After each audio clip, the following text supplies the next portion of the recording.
Hi guys and welcome back to my channel. Today I wanted to do kind of a tutorial, a review, a first impressions of this palette here. So this is the Melt Cosmetics Beetlejuice The Waiting Room palette. Now I was lucky enough to get this for Christmas. I believe there's still some of this collection on Beauty Bay. I think it was kind of like instead of their Christmas collection, which I thought was really cool because whilst it's, you know, something that's typically attributed to Halloween. I mean, with, you know, COVID and everything, maybe they did initially mean for it to come out at Halloween, but I thought it was really cool because, yes, there's still a bunch of, like, reds and stuff, and there's another palette called The Recently Deceased, which is lots of greens and purples. So, like, green in particular is also attributed to Christmas. So whilst they still have those Christmassy colours, they're a little bit more ookly spookly, which is definitely up my street. Initially, what I wanted to do is I wanted to do a similar review as I did earlier in this month for the Lolita Por Vida palette by KVD Vegan Beauty. However, reviewing these two palettes the same would be, I don't think, very beneficial because they're not the same palette, which sounds like a really dumb observation to make. But if you take the Lolita Por Vida, it's a lot more neutral. It's got a lot more neutral shades. I think it's very much like an everyday palette, and you know, you've got those transition colours, you've got those neutral browns, whereas the Waiting Room palette here, you know, whilst it does have a few different variants, like up here, it's clearly got like a gradient of black and a gradient of red in a variety of different finishes, which is super cool. I feel like you still need another palette to go alongside it, you know, like I feel like the purpose of this palette is different to this one, so how I review it and talk about it online should also be different and reflected in what this can bring to the table, because I mean, for some people I guess this could be an everyday palette, but arguably I don't think that's what they were going for with it. Particularly the Recently Deceased palette, like that is like lime green and purple, which again, you can wear whatever you want every day, but you know, no neutral browns in it. So I thought, instead of doing like a sit down review as I did with this one, I thought I'd just kind of have a play on the camera. So I have used this palette a couple of times, a handful of times I've used this. In fact, I actually wore Lydia, I believe is the colour, the spangly red, yes it is, on Christmas Day, because I did, you know, get this for Christmas. So I have had a little bit of a play, but admittedly not half as much as I have with this one. But you know, I thought we could just make an eye look together and just like have fun, have a chat.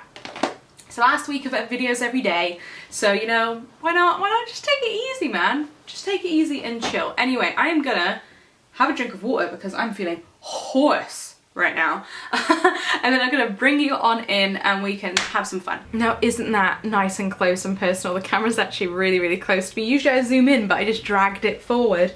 Anyway, what I thought I would do first is give you an up close and personal look of the palette. But this is what it looks like. So we've got 1, 2, 3, 4, 5, 6 mattes, 4 shimmers.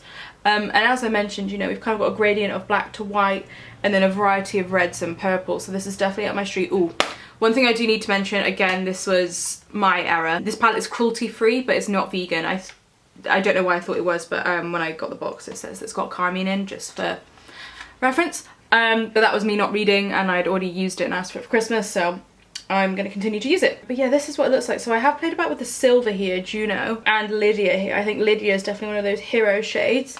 I think it works really well with Obituary, just the same as Sword Girl would work really well with No Exit. But yeah, we've got like a whole host. Oh my god, this also came with like, you know, like the clear film that usually goes over shadows. They had a print of Miss Argentina on it, which I thought was really cool. I'm actually going to frame that. But yeah, so this is what we're working with. I think I did bring this palette out because I did want to use, you know, a couple other neutral colours. I think I'm literally just going to grab Amorcito here, which is just like a neutral brown colour, and blend that into my crease. I've also prepped my entire face and my eyelids for this look. We're ready to go. I do like to reintroduce my crease with like a brown colour that I typically take out with powder, because I have also powdered my eyelids, because I do that every time I do my makeup. I do also like to take just a smidgen underneath, again, just to help everything blend into everything.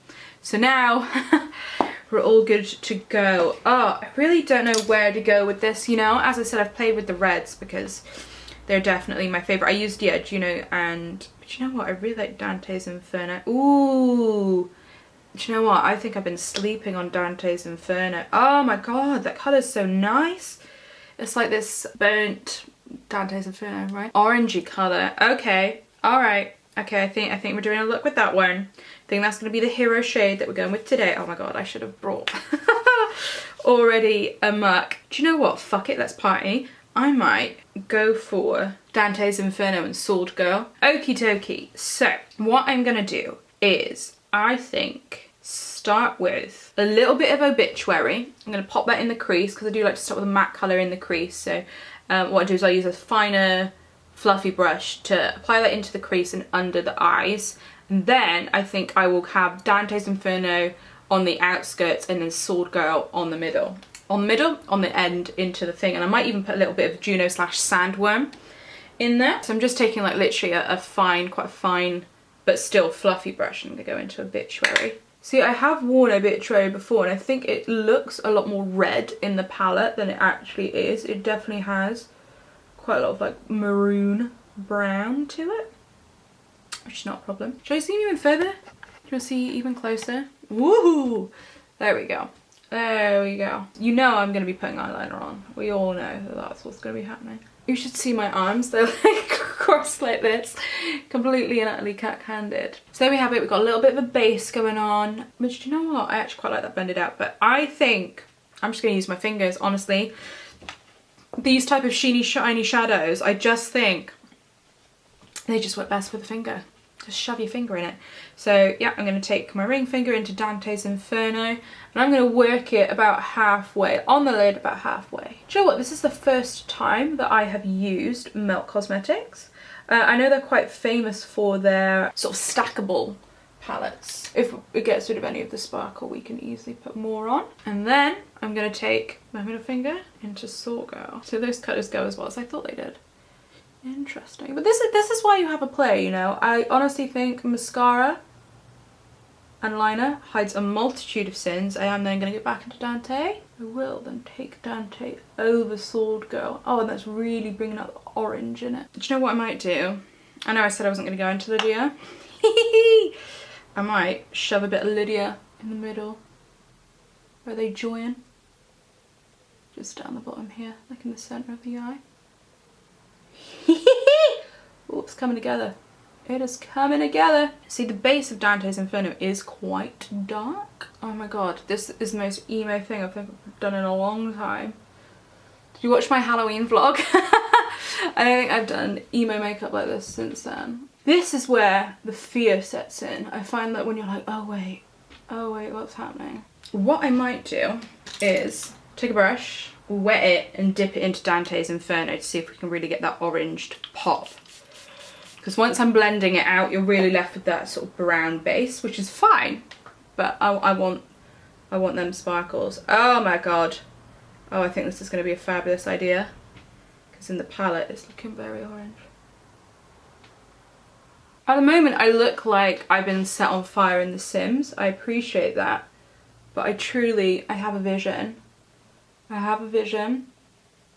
And I reckon the vision will come true. Okay, so I have linered and I have lashed. Always, if in doubt, liner and lash. And I like that it's kind of like, you know, we've got like a little bit of smokiness going on here, and then it's like, oh, that pink and that red. I feel like for next time, Dante's Inferno and Lydia would go better together than Sword Girl, but also like a little bit of pink. Because I'm also using a burgundy mascara, I pop that on my bottom lashes and it kind of really makes it all pinky. So anyway, I'm going to zoom on out. Okie dokie, so we've had a little bit of a play on the eyes. And what do I think of these shadows? So as I said, like, I'm not 100% sure if this palette's still available, but Melt Cosmetics are, as I mentioned earlier, known for those stacks. And I really enjoy their shadows, you know, they're quite pigmented.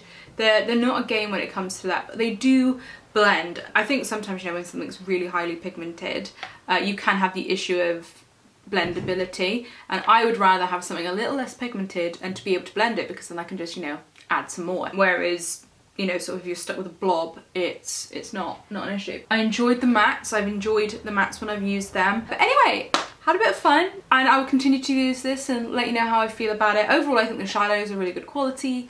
Really enjoy using them. I can't wait to like go on a night out and like use this. I literally still Lydia to this day. That is what attracted me to this palette.